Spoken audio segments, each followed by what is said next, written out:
we're good for it. Sounds good. Oh.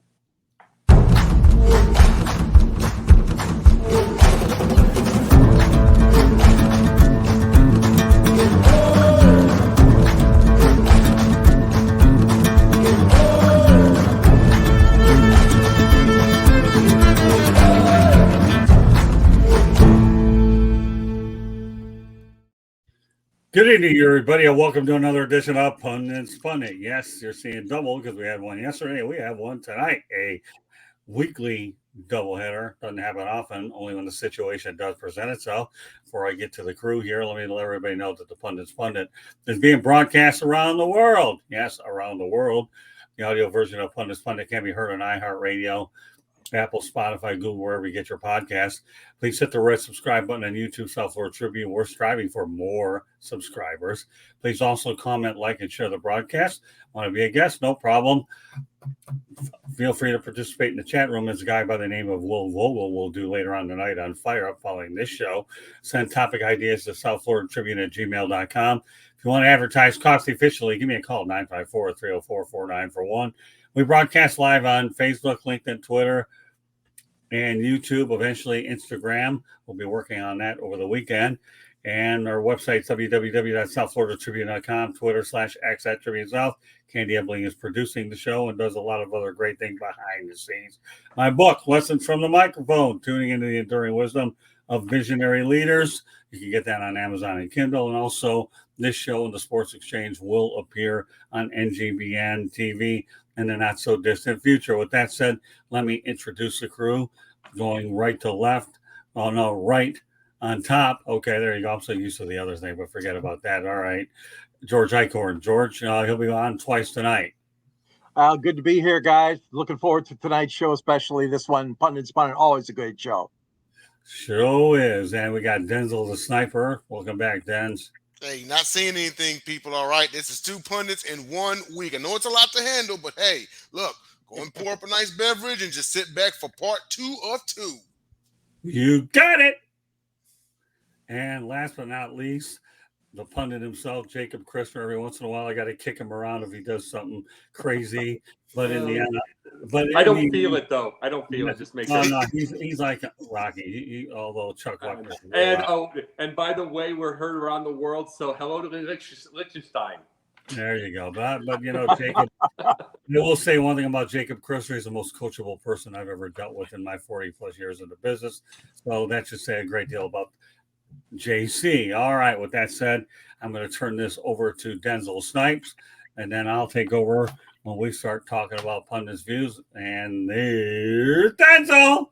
All right. And also be sure to give us a like, follow, and subscription on Sideline Sports on YouTube. We are on YouTube, Facebook, X, Twitter, whatever you want to call it today. We're on LinkedIn also. We got great material week in, week out. So once again, that is Sideline Sports on Facebook, LinkedIn, YouTube, and Twitter. Well, and last night was a great episode. I think this one might be a little bit more ramped up, if you will, because I'm going to go ahead and get it started. Evening there. Why is that morning? Evening there, Will. Hey, maybe he's like overseas right now. I don't know. It's morning for him, but I mean, you might be right, But anyway, Charlotte overseas. I didn't even know that. All I know is Will Vogel is proving us exactly what I tell everybody here, Denzel. If you participate in the chat room, you're coming on the show, and that's exactly what they're doing following the show. Proceed. All right. Well, let's go ahead and get the festivities started, shall we? This is the Stephen A. Smith, Jason Whitlock rivalry. So a few cliff notes here. On the Stephen A. Smith show, he went on a 40-minute rant condemning Whitlock regarding Smith's memoir. Also, Stephen A. Smith is going on record as saying he is the worst human being I've ever known. Even Jamelehill sided with Stephen A. Smith, Jamelehill of ESPN, saying Whitlock tried to recruit her and others to work at the Undefeated, where Whitlock currently is, and they did not want to work with Whitlock. Now, me personally, I think he's the worst dude in sports journalism. I've said this on plenty of platforms. Hadn't been on too much lately because it's pretty much like, well, I kind of, got what I needed to say about him, and then that was it. But just when you think he's gone away, he's back like that slithery cockroach you can't kill. No amount of newspaper, no amount of raid, or anything like that. That is just who he is. Mind you, this dude made an enemy of Kobe Bryant because he had the gall to ask a stupid question to Kobe. And when Kobe embarrassed him by giving him the wow reaction, he went on and made this man an enemy. Then when Kobe dies, all of a sudden he's, he switches up. He's fake to me. He's really fake. Go and look at his reactions right after Kobe Bryant passed. He tried to act like, oh, well, I was such a fan of his and so forth. And so. No, nuh-uh. We all saw that press conference. We all saw your reactions after that. So no, this you can't just pull the blind over. I always tell people, you can't pee on me and tell me it's raining. Okay, I've said this about Jason Whitlock for the longest, but I know this man Jacob's got a lot to get off his chest.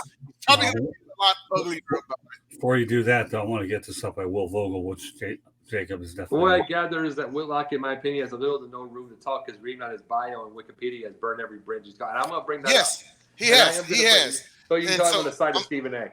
I'm going to try and transition this over to Jacob because he's going to be a lot uglier about this than I am. Go ahead, Let me say this. I am absolutely positively 1,000% going after both of them. Denzel, because you know me, I do not like Whitlock. I don't like him. First off, Whitlock started it. So I'm going to call that out. He completely and utterly started this. And it all started from a book review. And then he started based off, after the book review, he had to link the whole Cat Williams thing by saying that there was a cabal that Stephen A. And then he was placed in the top role. BS like that. Yeah. First off, let me say this to Jason Whitlock. First, you're playing like you are the everyman. Like you are saying all of this now because you're on Blaze TV because you want to speak the truth. No.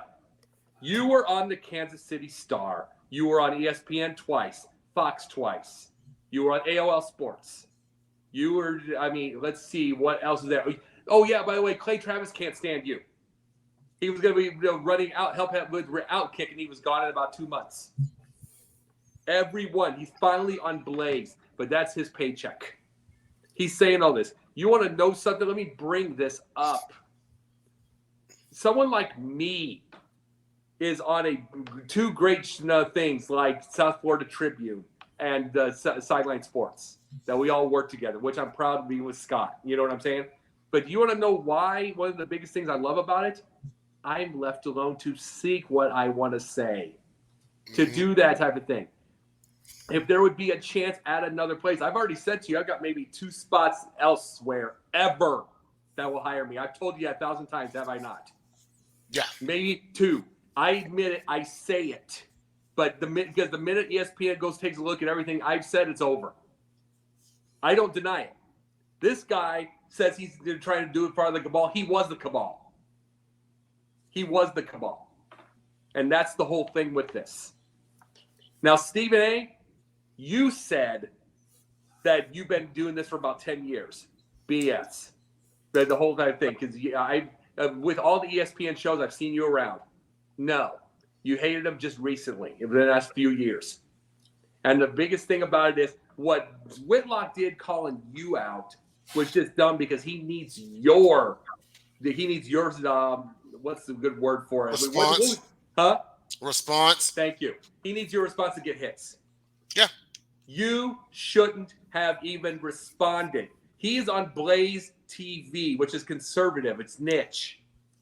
He gets whatever he's going to get. You just added probably 5,000 more hits for him, 5,000 more subscribers right there by responding to him and doing a whole show about him.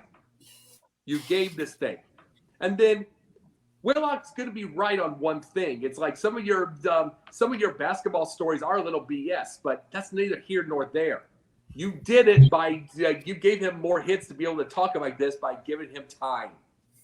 You're number one. You're on ESPN. You can leave ESPN to be at a late night talk show. You didn't need to give him this much thing. Whitlock's not to be trusted. Whitlock is in the same boat as Jamelehill in the fact that they can't get work. Neither of them can get work, really. Maybe one's on the liberal side, one's on the conservative side. I don't like Jamel. You've known that, Denzel. But I don't like Whitlock either. I don't care who's going to agree with me. I don't like either of them. And it's like, he's with that.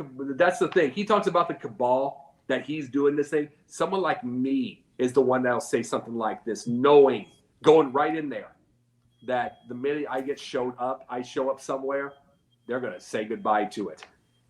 He's just burned every bridge, blown up every bridge, napalmed every bridge. And what Stephen A said had some points.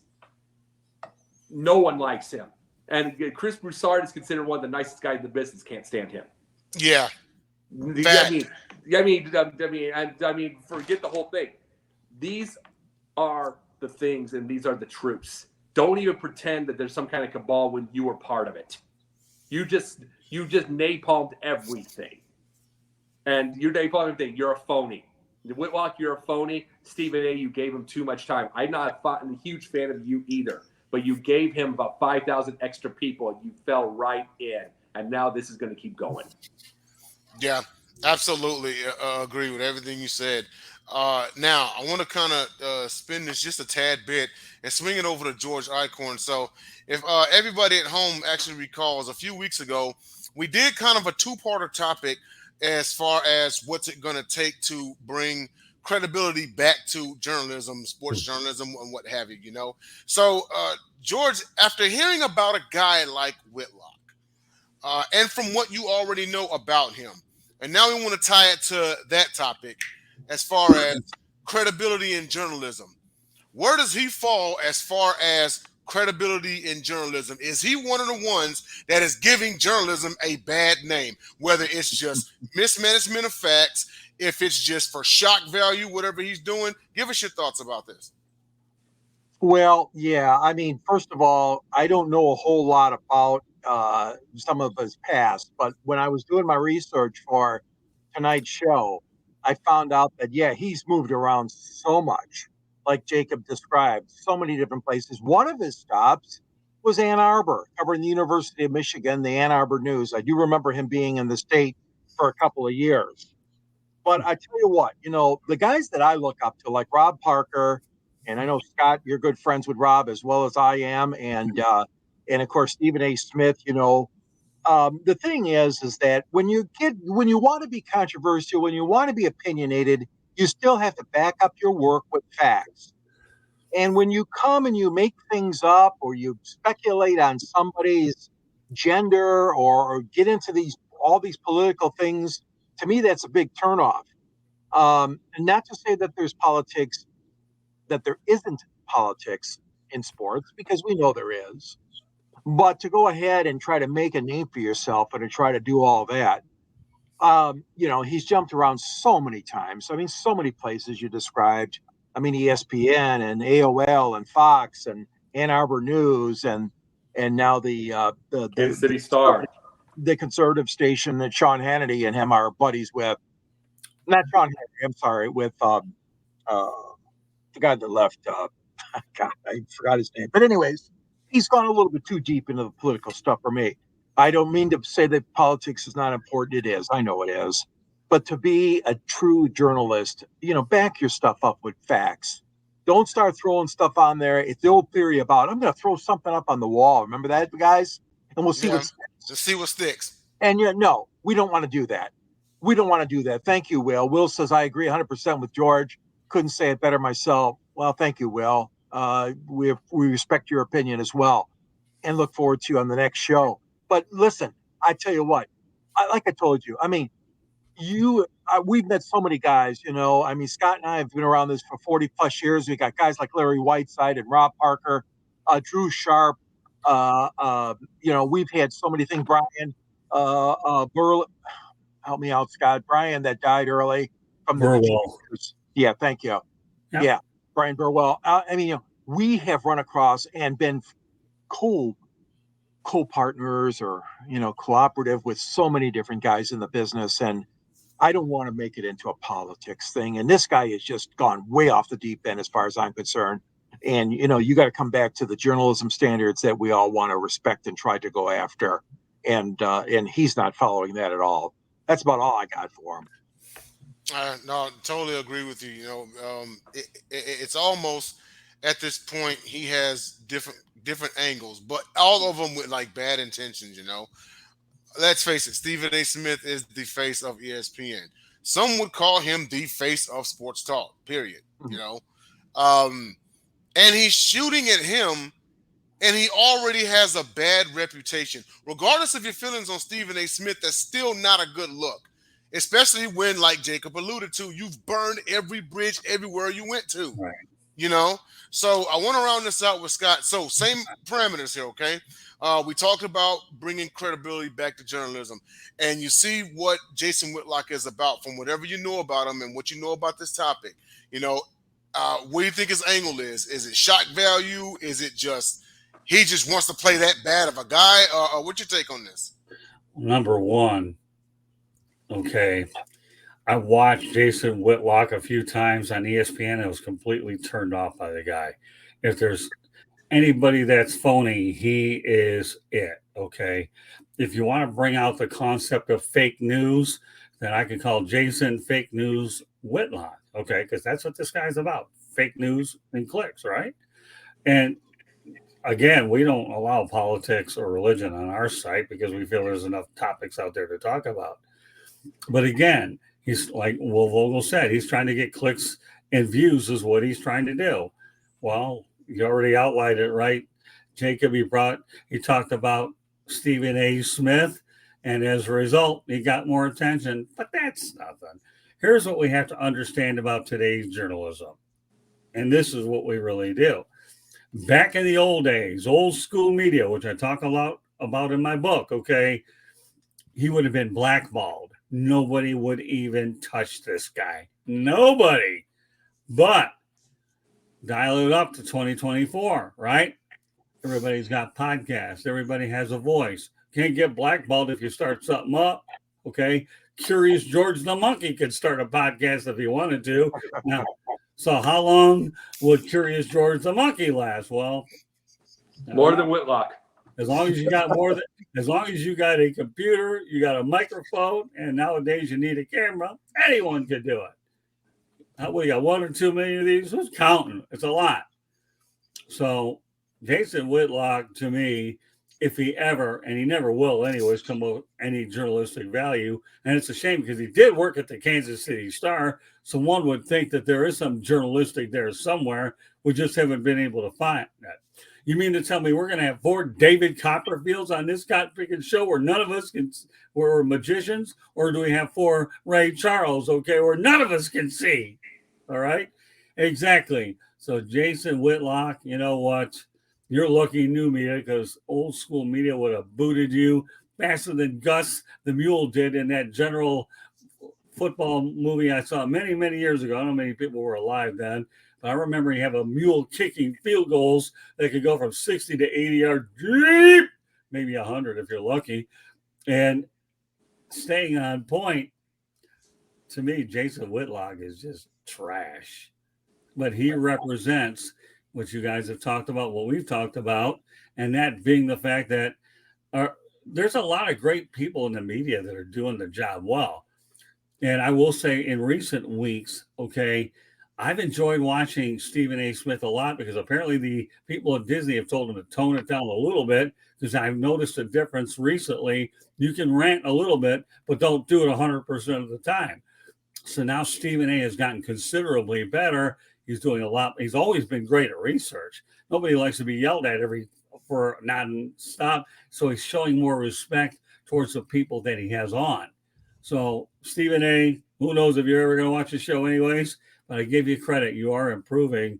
And if you feel that Jason Whitlock crossed particular boundaries, you have every right to hammer this guy, and you have a whole lot more followers, so it doesn't matter. So this is his moment in the sun. Well, I would recommend Jason Whitlock go to Alaska, and I'll tell you why he should live there. Because during the wintertime, they only have 4 hours of daylight, and they have about 20 hours of darkness. And I think that Jason Whitlock, to me, is in the 20 hours of darkness.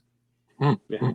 And Denzel, if we've ever seen Boondocks, you know what character he is. Oh Jason yeah, Whitlock. absolutely. Yeah. Absolutely. No, but we know this, but I want to say this real fast. The reason I brought that part up, he was the originator of Undefeated. He was going to have him run it, and he screwed that up. They did Undefeated. Okay. Undefeated was supposed to replace Grantland a year and a half earlier, and he was screwing that up.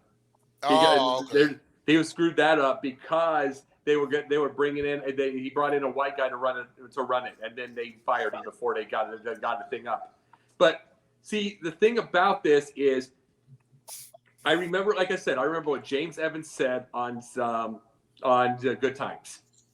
He said it to Michael. It's like Michael wanted to say, "What about Black Pride?" He said, "What about it? You're Black, be proud." And I say that to you're Chinese, be proud. I say you're white, be proud. I say it to be proud. Do not have a self, regardless of who you are, don't have a self. What's a good word for it? I'm not going to say self-esteem problem, but it's like, don't be self-serving. Self-serving, yeah. Thank you. Don't have a self-serving thing about yourself. Oh my God, I'm so ashamed. I'm so this. I hate I don't have that. You are what you are. Know the mistakes that you have. Everybody needs to be proud. We got to quit this divide. Someone like a Jason Whitlock and there's something like this, why I said the word why under that title, they're both 56 years old. Yeah. They're both 56 years old. You put them into a ring for charity, they're both going to wheeze out in a minute. Yeah, true. They're both going to. I don't care if they're just going to, because neither of them are built for fighting. They're acting like 9-year-olds.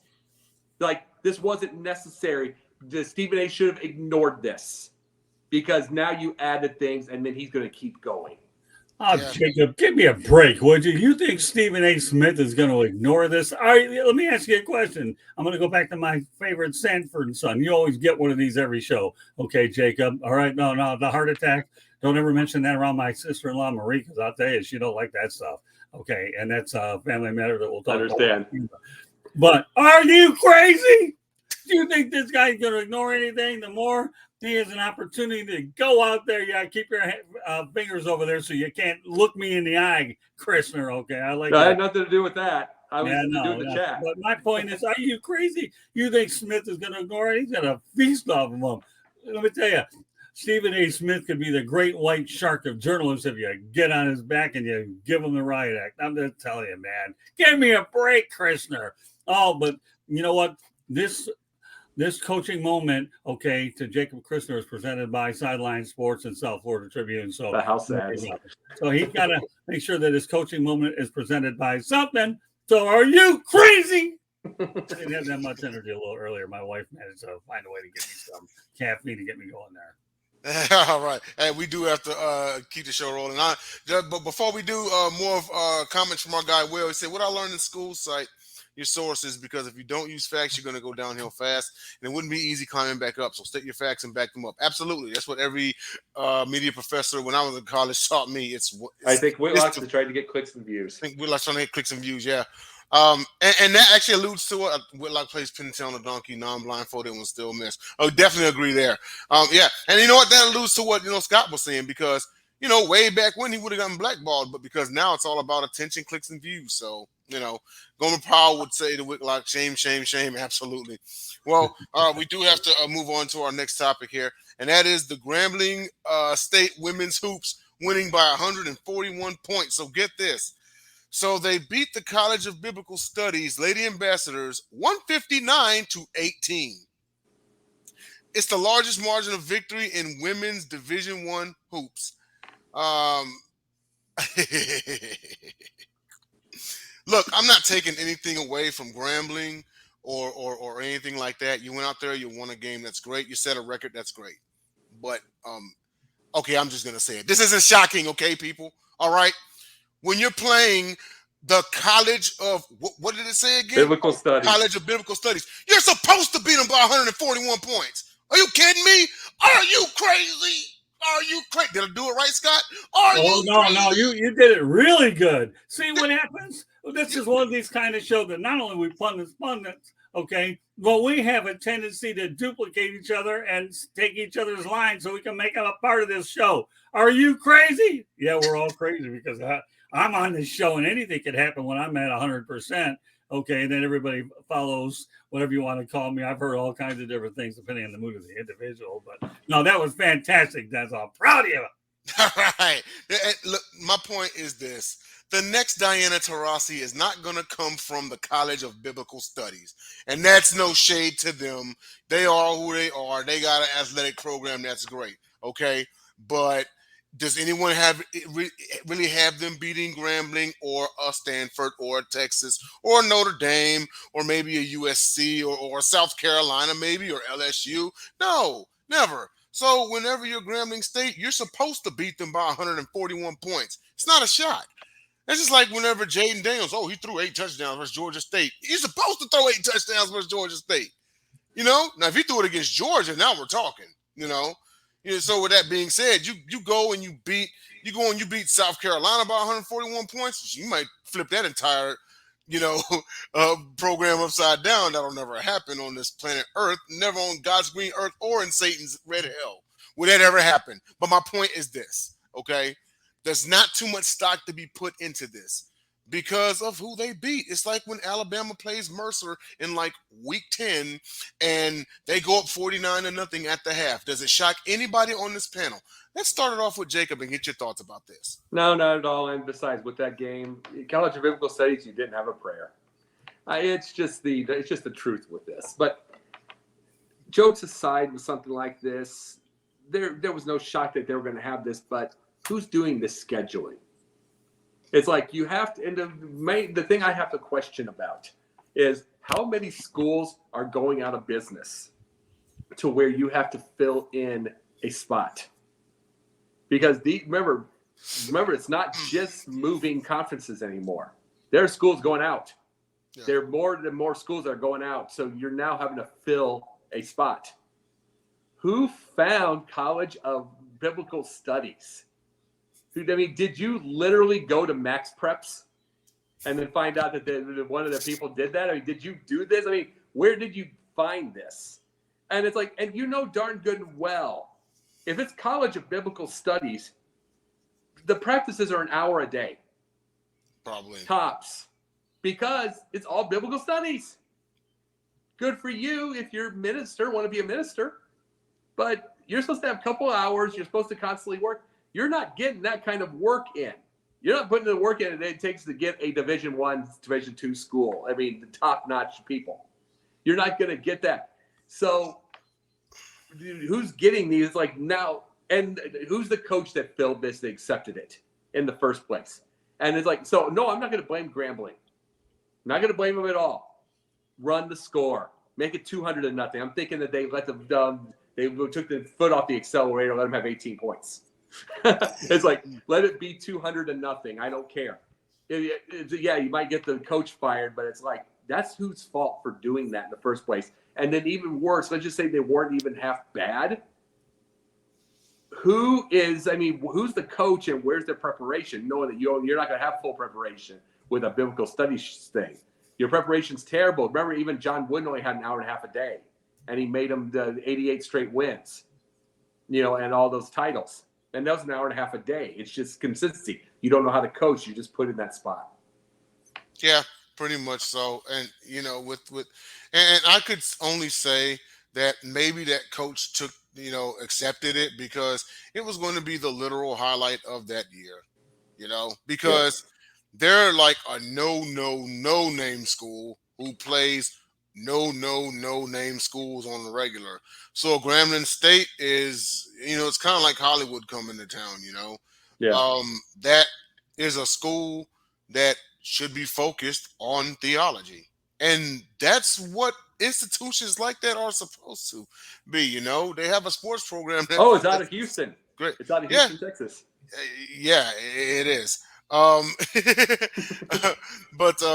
yeah, you take a school like this and you put Grambling up against them, you already know what's going to happen. I'm going to bring it to George here and get your thoughts about this. Was it really a surprise to you that they won by this much?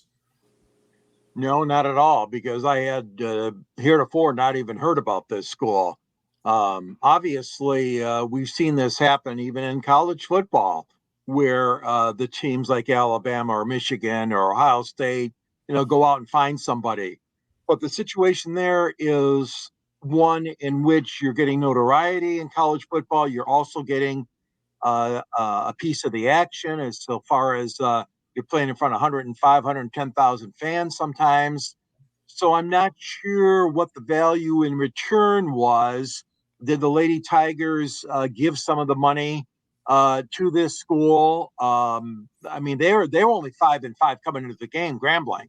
So they just destroyed them, obviously setting a Division I women's basketball record. But this was a Division II school, and I've seen this play out a little bit, not to this extreme, at my alma mater. I went to a city school in Detroit, Wayne State University, but they're not Division I. And we've seen them play games against Michigan or Michigan State, and even Oakland University down the road here in outside of Detroit. And we've seen Wayne State, lose their shirt. I mean, they just get romped. But it's kind of a friendly battle because they're trying to help the little sister out, the little brother, whatever you want to say, not sister, sorry, uh, the little brother school, and the men's basketball program at Wayne State University cannot obviously touch the programs that I mentioned at Tom Izzo at Michigan State or Juwan Howard has at the University of Michigan. And I know that this College of Biblical Studies, I'm sure, like you guys said, they're probably not getting the practice time that they get at Grambling.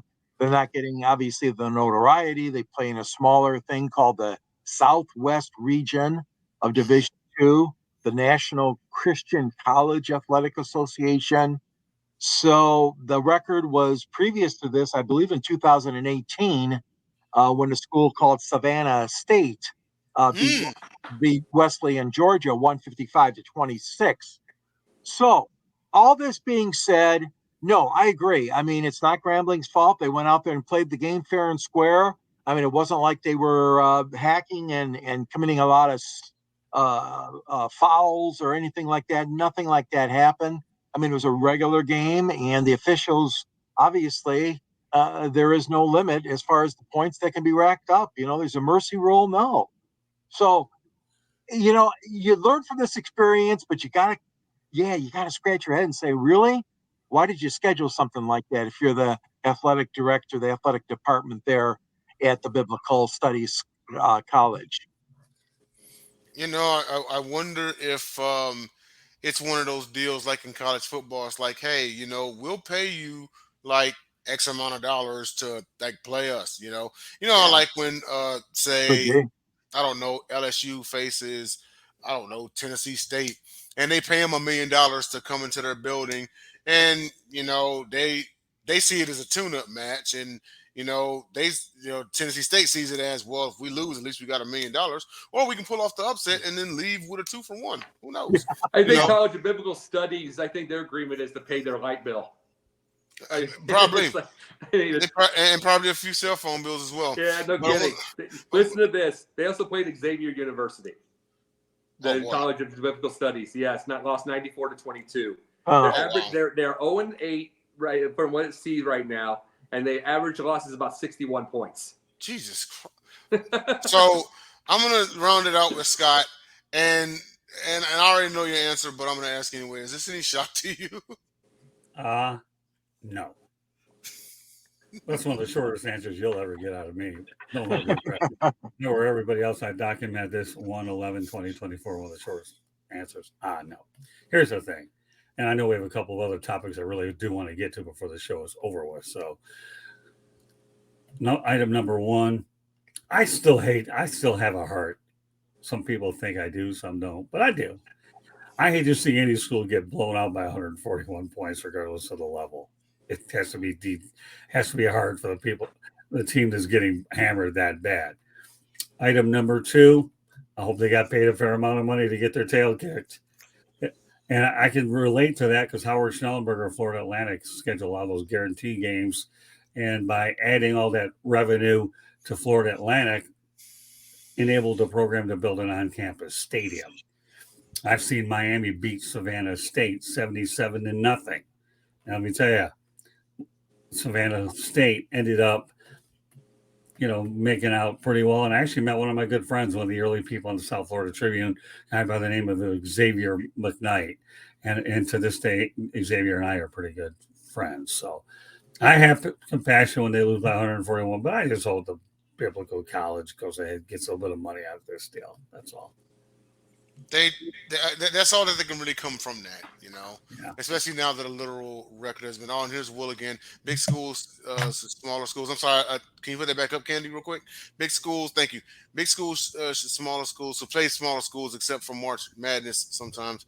And then from her, first year Grambling coach Courtney Simmons said Wednesday on a post on X, formerly known as Twitter, that her team's goal was playing its best basketball rather than running up the score against the startup program. Oh, they played their best basketball, right? Oh, yeah, they did. But by the way, that's not even the first time they've had a blowout this year. They lost to Houston Tillotson University 106-19. The 94-22 against Xavier. Yeah, and let's see, and it just keeps going and go. Oh, they got 52 points against Ozark Christian. She says that the Ambassadors 0-7 began their inaugural season of competition in October, and the women's basketball website shows a roster of 8 freshmen. The fledgling program has allowed at least 100 points 3 times and scored 22 points or fewer 3 times. So they're a startup. There we go. Yeah. So it adds a little bit more context, but it's Jeff Bezos in a garage level of startup, but yeah, it's just as long as, before we go on to topic number 3, just as long as anyone doesn't look too deep into this record breaking and think, oh my God, they set a record, how amazing! Dude, you're supposed to beat them, okay? Your little itty bitty distant cousin, you're kind of supposed to kick them around, all right? Anyway, topic number 3, the Oakland A's.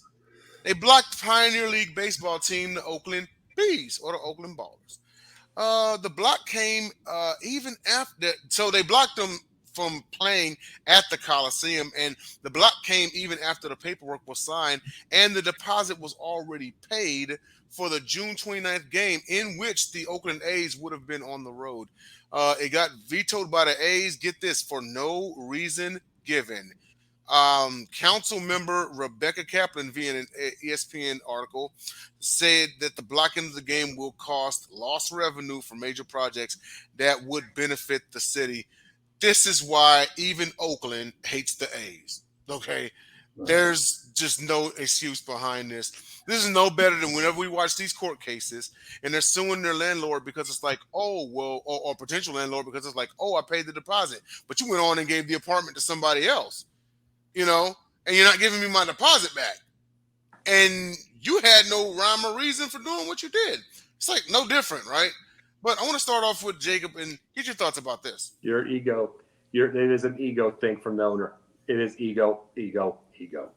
And think about this. The minute the Oakland Bees step on that field and its first pitch, there will be 10,000 pictures of the full stands that it will be there, at least at the bottom. I'm not saying they're going to fill all 48,000 or whatever. I'm saying the bottom rows will be completely filled. It will be embarrassing to the A's because they can't fill anything. Mm-hmm. And it will be that little Pioneer League team destroying them in attendance. And that is an ego thing from ownership. That's why they stopped that thing. They just know it is because they're going to get embarrassed. They're going to get embarrassed from this, and they hate it. And it's not right. It isn't right because no matter how bad Oakland is, no matter how they have the money, then they're going to be moving to Las Vegas like nothing. The money is nothing to them to be able to get that. Do you remember Bull Durham? All of you in the movie? Course. Yeah, you remember the part where Kevin Costner's on that bus and they're talking about, I was in the show 21 Days. And he's talking about, oh my God, and they take the people take the luggage for you. The meals are just good. They're always hot. That sort of deal.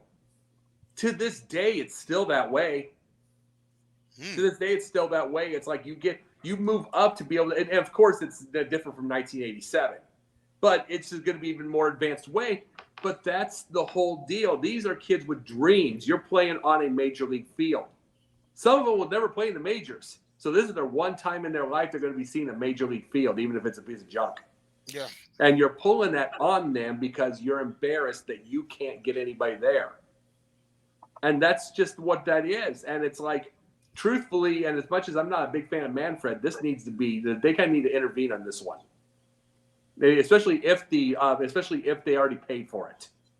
And that's kind of, and personally, here's my thing. Pay them back and then they can play anyway. Yeah. For that BS in the first place. I just believe that. Yeah. Well, I'll give you something there to think about, Jacob. Okay, because I like doing that. Listening to you talk. Don't hold your breath. Okay. Or you'll need my doctor, Dr. Scott Beatty out of Boca Raton, who used to work at the Mayo Clinic, has his own practice here, dealing with me. Understood. Okay. I mean, the thing about it, though, is, and I don't know, I'm sensing a bit of mental gymnastics here because, well, they can't feel anything because, well, mind you, right around about 2019, the Oakland A's were on their way up. And then they traded away like almost half their players. And then remember, we talked about this, the theory that the owner was trying to tank the team so they could move to Vegas. So if essentially you accomplished your mission, why are you mad at the turnout? And you got all the fans chanting sell the team and all the other kind of stuff. You got your move to Vegas just about, you know? But now you're mad because you can't fill any seats.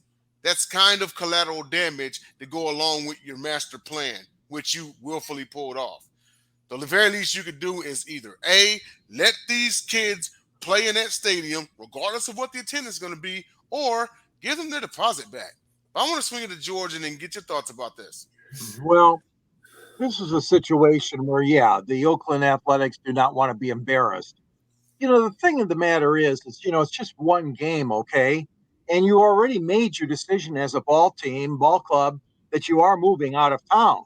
So for you to be all, up in a dander on this thing is ridiculous. I mean, let this team play that game. I can see if you were going to stay there in the town, or maybe if it's interfering with the middle of a homestand, but the A's are going to be on the road at that time anyways. It to me just smacks of scaredy cat tactics. Now, that being said, I mean, we have an independent team, independent league here in Metro Detroit. Now, if they went over to the Tigers behind their backs and wanted to play a game at Comerica Park, I would anticipate that possibly the ball club would be just as angry. That being said, there's no working relationship, is what I'm saying, between the Detroit Tigers and the other league that's headed up by a gentleman named Andy Appleby in the suburb of Utica, Michigan, which is about 30-minute drive to downtown Detroit, 25 maybe. But anyways, the fact of the matter is that they're only going to play one game. It's not like they're not asking for a whole season. Heck, they're not even asking for a homestand. And you've already told the government, the city council, the mayor, that you're willing to leave, and you are leaving. And so this is crazy. It's crazy to prevent this from happening. I think they're scaredy cats. They're like chickens, and they need to put their big pants on, so to speak, the Oakland Athletics, and let this team play. Come on.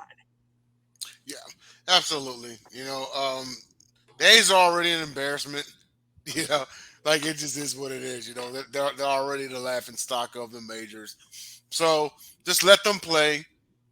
Squeeze out whatever you can out of the remaining years you got in Oakland, because I think they're going to go to Vegas in like 26 or something like that. And, I mean, just make the best of it and stop screwing people over. But I want to round this out with Scott and get your thoughts about this, sir. Hey, George, like I said to Jacob, don't hold your breath. Right. Okay, we're talking about the Oakland A's. Now, everybody knows that the minor leagues are considered the Bush leagues, right? Okay. Well, what we seem to forget here is the Oakland A's haven't even been a double-A team, let alone a triple-A team. And should they move to Vegas a little earlier than projections, they're going to be sharing a stadium with a triple-A team, which might be just as good as they are. So, yeah. So the reality of the situation is, you know what? Yeah, would I like to see the Oakland B's play a game there? Sure, I'd like to do it, but let's face the reality. We're talking about the Oakland A's here. We're not talking about any, like Allen Iverson was saying to Coach Brown. We're talking about practice. We're not talking about the game. We're talking about practice. We ain't talking about the game. So, in the eyes of myself tonight, we're talking about the Oakland A's and the Oakland B's in talking Bush League conversation. We're talking about Pioneer League baseball, not American League baseball, not Major League Baseball. About a team that's moved more times, the Oakland A's, than who knows how many. I mean, I know they started with Philadelphia, made their way to Kansas City, and the beat goes on and on. But, I've looked at this thing, and you know what, to me, can the A's really embarrass themselves anymore anyways when you think about it? They've been absolutely awful the last couple of years. We've all seen this downward spiral coming. And when the owner made a decision that he wanted to leave town, then they're in a lame duck situation nobody's going to want to show. But where Oakland was stupid was when the A's fans had that boycott and they packed the joint of like 40 or 50,000 people to prove a point. They did prove a point, okay, that if you make a commitment, we'll show up, but you haven't made a commitment. And how many times have you heard a lot of stories about the press box having leaks of pipes and all that? But part of this is Oakland's fault too. It really is. I don't want to sit here and shed total blame on the A's, because if Oakland didn't have 20 years to get it figured out, then they don't deserve to have Major League Baseball. And if they're looking to have pro baseball, it's good that there will be something after the late A's leave. So I'm not going to sit here and put it all on the A's. There's no question that this Oakland B's team should play there, but we're talking about a totally different animal. I mean, I've covered a Lions game against the Raiders at the Oakland Coliseum, and that's a pretty interesting place. It really is. So I don't know when you walk in there, there's that sense of intimidation. When Al Davis took that baseball thing and then changed the configuration of the stadium, it didn't make it as desirable. So there's a lot of facts that once upon a time it was a baseball park, and now it was multi-purpose, and now we don't know what it is. So what else can we say? I love the title of the show, okay, where stupid is stupid does, because what we have here is a lot of stupid is and what stupid does. Good stuff there, Jacob, for coming up with a title like this. Once in a while, he hits it out of the park. Yeah, but the reality is this, okay? If I were the A's, I'd be out there in 25 and just leave. But this is really, to me, a very interesting story. And the A's are going to, they don't look good no matter how it turns out. One game, but we're talking about the Oakland A's. Never thought you guys would ever hear Oakland A's and Allen Iverson brought up in the same show, did you? Right. Right. Well, that was not a Diet Mountain Dew moment, just so you know. Hey, here we go. This is called a Diet Green Tea Mixed Berry is what it is. Okay. Not bad, eh? Hey, no, not bad at all.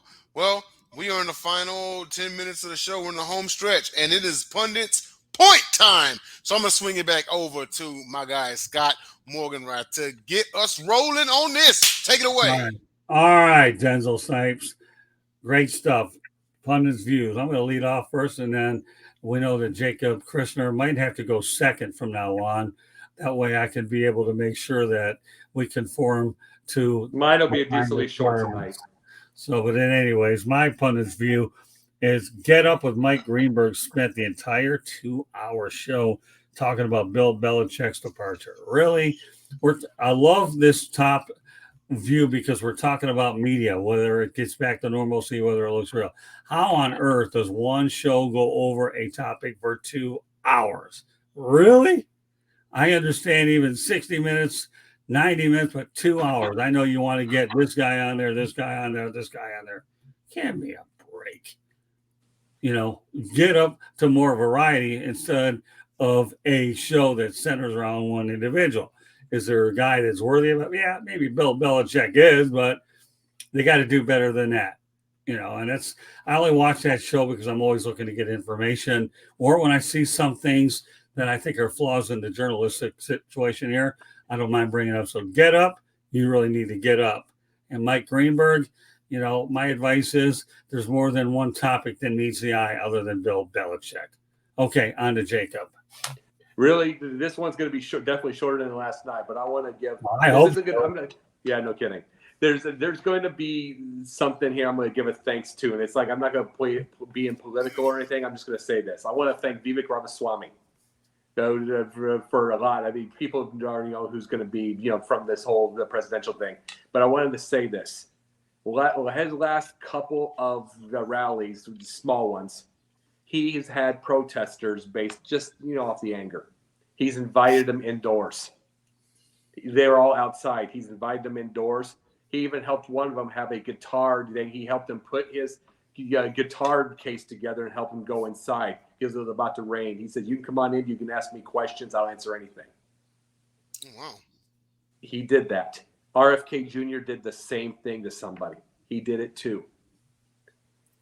We have so much anger in this world. We need this. We need to start talking to each other. It's why I had Pundit here. Because we all talk. We all get the discussions. We have laughter, but we also have these. And I love hearing this. Am I going to vote? I don't know. If I'm going to vote, I'm not going to say I'm going to do or not. This ain't political part. It's time to start acting like this. And let's start growing up. I did stupid is as stupid as is because two 56-year-olds started a thing like 9-year-olds do. It's not necessary. None of this. Let's start talking to each other. Let's quit this hate. The hate is making money. It's got to stop doing that. Well done. Like it. All right, George, you're next. Well, there's a little interesting story going around here. Should I wear my Detroit Lions jersey with the number 9 and Matthew Stafford on it? And now we're making a little bit more fun of it. One of the restaurant owners in town says he will absolutely refuse admittance to anybody who shows up Sunday in downtown Detroit with a Stafford jersey in the Honolulu blue and silver. Come on, give me a break, okay? Kids get these as gifts from their dad or their mom. People, sports collectors, pay big bucks for jerseys, especially if you want an authentic one or not. Leave the people alone, okay? At least they're walking in. If they're Lions fans, they're still wearing the Lion colors. Right. And if I'm going to sit there and worry about how many people have number 9 on with Stafford's name on it, I'm not at the right spot, okay? This is a playoff game. Yeah, you want to make a big deal out of it, you restaurant owner. You got your name in the news. Okay, you had your 24 to 48 hours of fame. And then we get guys saying, oh, well, yeah, if they want to go, then they could put stencils on it or put masking tape on Stafford's name. Give me a break. I'm not going to wreck my jersey for something like that. Like I said, if you're a true Lions fan, you're wearing the blue and silver, you still can get in and still cheer for the Lions, even though it still might say Stafford on your back. This is a tough situation because, as you know, Detroit loved him. And obviously there was a love affair, even though it was not productive on the field and in wins and losses. Terrible. Never won a playoff game here, Matthew. But come on, let's do things better and let's have a little bit more cooperation. Enjoy the game. If you're from Detroit and you want to root the Lions on, if you're a Rams fan, you root for your team, fair and square. But it should be quite a circus on Sunday Night Football. Okay, we'll end it with Denzel before we go ahead and say our final IDs. All right, Denzel. I think we're in the last 3 minutes, so I'll be real quick. So it has been announced that head coach Dan Lanning is staying at Oregon. He actually was the top coach that was being eyed on and the favorite upon the retiring of head coach Nick Saban from the University of Alabama. But he went on to announce that he was staying at the school. Yes, he was rumored to be the top Saban replacement. Also, get this. Dabo Swinney has a Bama clause in his contract, which states that he must pay 150% of his buyout if he leaves for Bama. And particularly Bama. That's it. So it's very interesting how everything has just become centered around the replacement, because you heard, Dabo Swinney's name came up, and there actually was footage of right outside the university, or actually was on campus, and Alabama alum and students were actually chanting anyone but Dabo. They don't want Dabo Swinney. Why? I don't know, Yeah, he beat you twice, but if he can help you win more titles, I don't know. You know, they're one of the more spoiled fan bases in the country, and that's no shade to them, but it is what it is. But my point was just the utter impact that has come out of Nick Saban's retirement.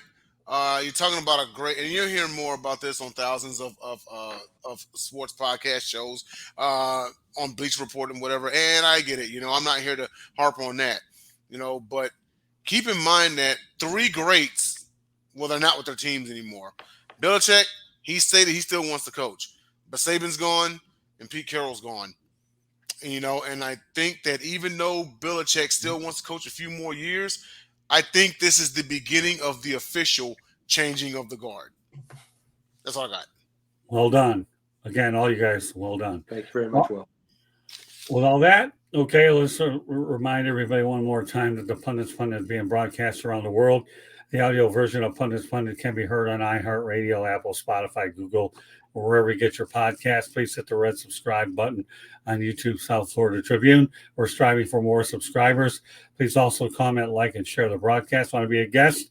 Participate in the chat room, and then we'll put you on as well. Send our topic ideas, southfloridatribune@gmail.com. If you want to advertise cost efficiently, give me a call at 954-304-4941. We broadcast live on Facebook, LinkedIn, Twitter, YouTube, and soon on Instagram. Our website is www.southfloridatribune.com. Candy Ebling does an incredible job keeping it together. On Twitter X, you can find us at Tribune South. Candy Ebling has been producing the show tonight. As always, she's done an outstanding job. My book, Lessons from the Microphone, Tuning into the Enduring Wisdom of Visionary Leaders, can be purchased on Amazon and Kindle. It reflects pretty much old school media versus new school media. And Pundit's Pundit and Sports Exchange will be appearing on NGBN TV in the not so distant future. So stay tuned for details. After Pundit's Pundit tonight, we have Fire Up. It'll be a good show. Will Vogel will be on there, Smoking Jeremy B, Ralph Williams, Candy Ebling, George Eichhorn, just to name a few. So after you get done with us, flip on over to Fire Up. So with that said, Denzel, how can people reach out? Denzel Sniper 13 on Twitch, Denzel Snipes 13 on YouTube, Denzel Snipes on Facebook, and Denzel 13 on Twitter. Okay, Jacob. Let's see, Jake the Pundit 1 on Twitter, Jake the Pundit on TikTok, 5 shows a week here and on Sideline Sports, and a movie coming up in February. And finally, George Eichhorn. Yeah, you can follow me on the South Florida Tribune website. I have a column under the Motor City Tribune.